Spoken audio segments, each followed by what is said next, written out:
दोस्तों नमस्कार, आपका स्वागत है आपके अपने YouTube channel victorious coaching classes में।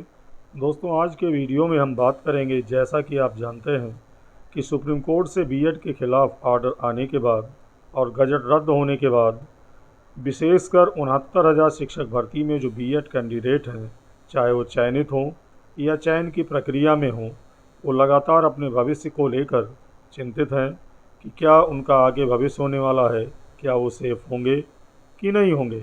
तो आज के इस वीडियो में हम उसी सुप्रीम कोर्ट से निर्गत कुछ आदेशों को लेकर आए हैं और जिनके बारे में हम इसमें समीक्षा करेंगे कि क्या वो कहते हैं और इस आधार पर क्या 69,000 शिक्षक भर्ती में जो बीएड कैंडिडेट हैं उनका क्या भविष्य होगा।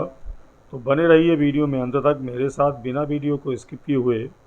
सबसे पहले हम देखेंगे मणिपुर के आदेश को, जो 1 फरवरी 2022 को मणिपुर राज्य बनाम सूरज कुमार ओकराम का जो आया था, और ये भारत के सर्वोच्च न्यायालय में सिविल अपीलीय क्षेत्राधिकार से संबंधित था। और इस आदेश में क्या कहा गया है तो आपको बता दें। तो इसमें आप देख सकते हैं क्रमांक 23 पर, जैसा कि ऊपर बताया गया है कि इस न्यायालय द्वारा निर्धारित कानून से जो सिद्धांत निकाले जा सकते हैं वो ये है। तो पहला है कि एक सक्षम विधायिका द्वारा बनाया गया एक कानून तब तक वैध होता है जब तक कि इसे अदालत द्वारा असंवैधानिक घोषित नहीं कर दिया जाता। यानी जब किसी कोर्ट द्वारा उसे असंवैधानिक घोषित कर दिया जाता है तब वो असंवैधानिक यानी रद्द माना जाता है, और उसके पहले तक वो वैध रहता है। तो आप समझ सकते हैं कि 69,000 शिक्षक भर्ती में जो कैंडिडेट हैं वो सेफ हैं कि नहीं हैं, क्योंकि यहाँ पर स्पष्ट रूप से कहा गया है कि जब तक उस गजट या उस आदेश को या उस कानून को किसी कोर्ट द्वारा रद्द नहीं कर दिया जाता है तब तक वो वैध रहता है। तो उम्मीद है आप समझ गए होंगे। उसी क्रम में आपको बता दें कि रामशरण मौर्य मामले में महत्वपूर्ण आदेश बीएड के पक्ष में आया था, और जो अंतरिम आदेश न होकर अंतिम आदेश था, और अंतिम आदेश किसी भी अन्य पीठ द्वारा कभी भी ओवर रूल नहीं किए जाते, ये निश्चित रूप से आप जान लीजिए। और इस आदेश में कहा गया था, पैरा 46 पर क्या कहा गया था तो आपको बता दें कि in the circumstances be approve the conclusions, यानी निष्कर्ष पर आते हैं, drawn by the high court with regard to the issue and hold that the B.Ed candidates were rightly allowed, यहाँ पर देख सकते हैं rightly allowed to participate in the instant section, यानी यहाँ पर जो कोर्ट है, कोर्ट की पीठ ने B.Ed कैंडिडेट को rightly allowed किया है, यानी पूरी तरह इनको योग्य माना है। और मैंने कहा कि ये आदेश अंतरिम नहीं था, अंतिम आदेश था, और अंतिम आदेश किसी अन्य पीठ द्वारा ओवर रूल कभी नहीं किया जाता। और उसी क्रम में आपको बता दें कि एक अन्य मामले में सुप्रीम कोर्ट ने महत्वपूर्ण टिप्पणी किया है कि 6 साल के अनुभव के बाद किसी न्यायिक अधिकारी को पद से हटाना जनहित के खिलाफ है, और भले ही उसका चयन अवैध था। ये सुप्रीम कोर्ट की दोस्तों महत्वपूर्ण टिप्पणी है। और ये मामला क्या था तो आपको बता दें।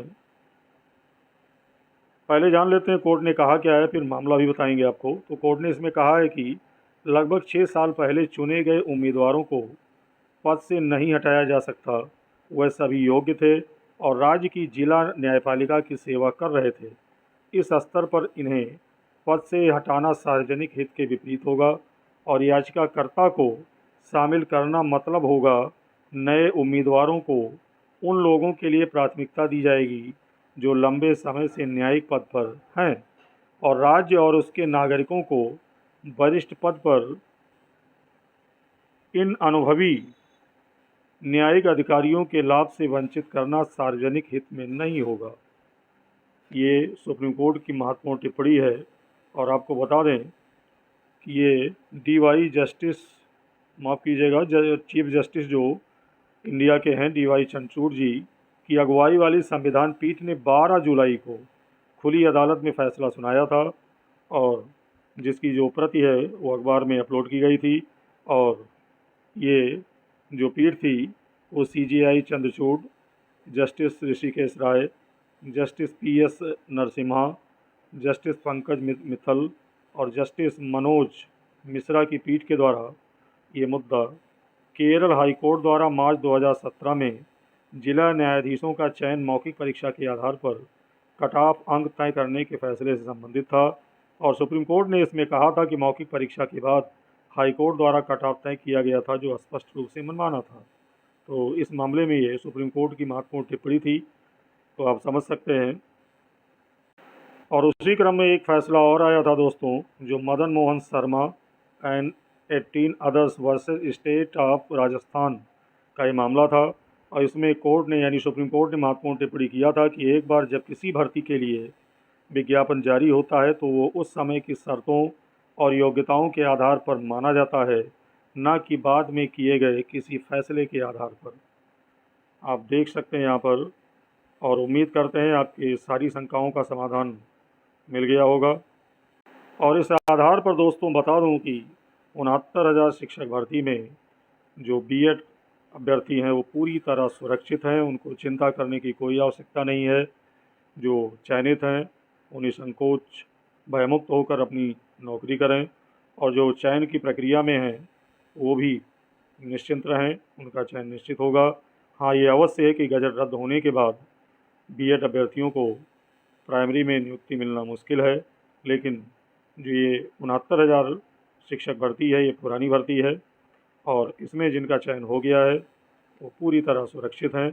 और जैसा कि मैंने आपको माननीय उच्चतम न्यायालय से निर्गत आदेशों के बारे में आपको बताया कि उसी उच्चतम न्यायालय ने ये महत्वपूर्ण टिप्पणियाँ की हैं। और एक बात आपको और बता दें कि ये जो आदेश आया है उसमें मौलिक अधिकारों के हनन की बात कही गई है। तो आपको बताते चलें कि मौलिक अधिकारों से बड़ा होता है राइट टू लाइफ, जीवन जीने का अधिकार, और ये संविधान में स्पष्ट रूप से कहा गया है। तो निश्चिंत रहें, लेकिन सजग रहें, क्योंकि विरोधी भ्रमित करके अपना हक हासिल करने की कोशिश करेंगे। तो आपको हर स्तर पर उनका विरोध भी करना है और मजबूती से विरोध करना है, और निश्चित रूप से आपको सफलता मिलेगी, इसमें कोई शक नहीं है। तो वीडियो में दोस्तों इतना ही। वीडियो यदि अच्छा लगा हो तो ज़्यादा से ज़्यादा अन्य ग्रुपों में शेयर कर दीजिए, और आगे भी चाहते हैं इस चैनल से महत्वपूर्ण और तथ्यपरक जानकारी आपको मिलती रहे तो चैनल को सब्सक्राइब अवश्य कर लीजिएगा। बहुत बहुत धन्यवाद।